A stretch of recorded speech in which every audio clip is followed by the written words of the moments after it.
C'est notre rendez-vous estival avec l'histoire tous les matins à 7h06 sur Europe 1. Avant historiquement votre à 16h, on vous retrouve de bon matin. David Castello-Lopez, bonjour. Bonjour Théo. Vous remontez tous les matins et pendant tout l'été aux origines d'un objet, d'une passion, d'une obsession de notre quotidien. Et aujourd'hui, sans supplément bagage, vous nous racontez les origines de la valise à roulettes. Oui, tout à fait. Alors Théo, vous êtes né en 2004. Né en 2005. Voilà. Mais moi, je suis né dans les années 80. Donc, je fais partie de la dernière génération qui a connu le monde analogique.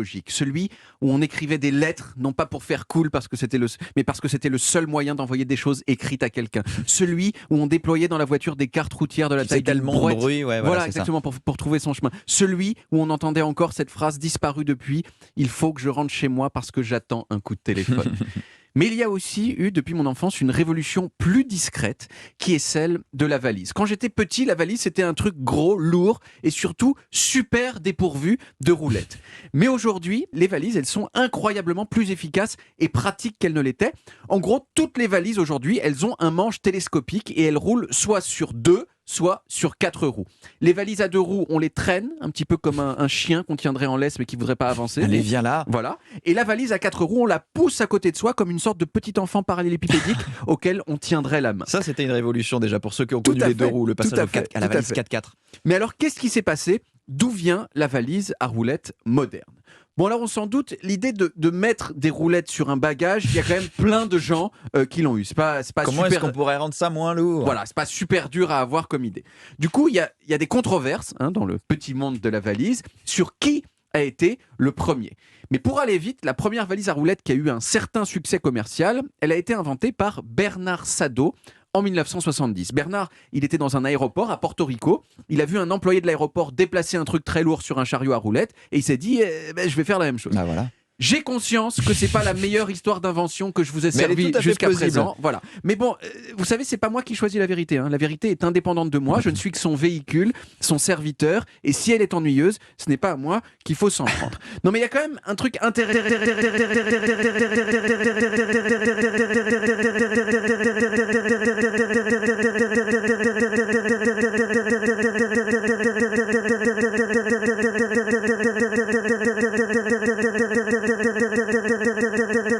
Que les vrais mecs, eux, non seulement ils soulèvent leurs bagages, mais en plus, ils ne montrent jamais leurs sentiments. Voyez. Et d'ailleurs, c'est assez remarquable de voir que dans les premières publicités pour des valises à roulettes, eh bien, ce sont très majoritairement des femmes qui sont représentées. Je vais vous dire, même dans la pub pour la Samsonite Saora Spinner, qui est considérée par beaucoup comme la première valise moderne à 4 roulettes, le petit enfant rectangulaire dont je parlais, eh bien, la star de cette pub en 2004, c'est une femme aussi. Et dans la pub, on la voit traverser le monde avec un air, vous voyez, d'urgence professionnelle du genre « Poussez-vous, s'il vous plaît, je suis belle, j'ai pas le temps. » Un peu comme vous quand vous arrivez dans les locaux d'Europe 1 le matin. J'essaye dans la mesure du possible. Mais donc en 2004, il y avait encore sans doute une petite idée que la valise à roulettes, donc c'était pour les femmes.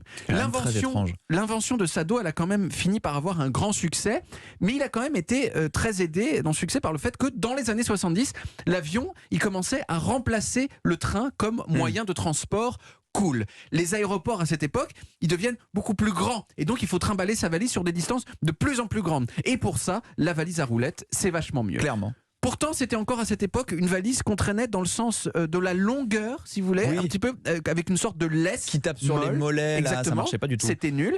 La valise à roulettes moderne, elle, celle avec une poignée télescopique et 2 roues, elle date de 1987 et elle a été inventée par un pilote de ligne qui s'appelait Robert Place. Il faut être pilote de ligne pour inventer la valise à roulettes, c'est quand même incroyable.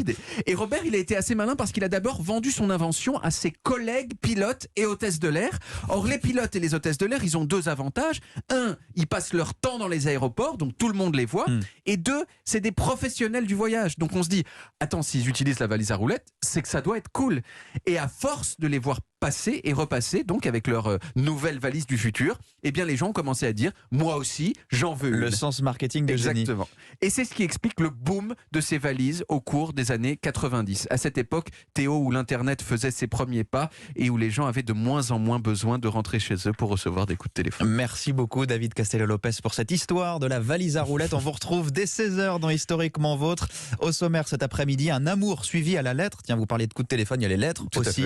Stéphane Bern et Mathieu Noël réunissent Georges Clémenceau et Marguerite Baldensperger, Virginia Woolf et Vita Sackville-West, et puis Madonna et Tupac Shakur. Nous, on vous retrouve ici même demain. À demain, David. À demain, Théo. Europe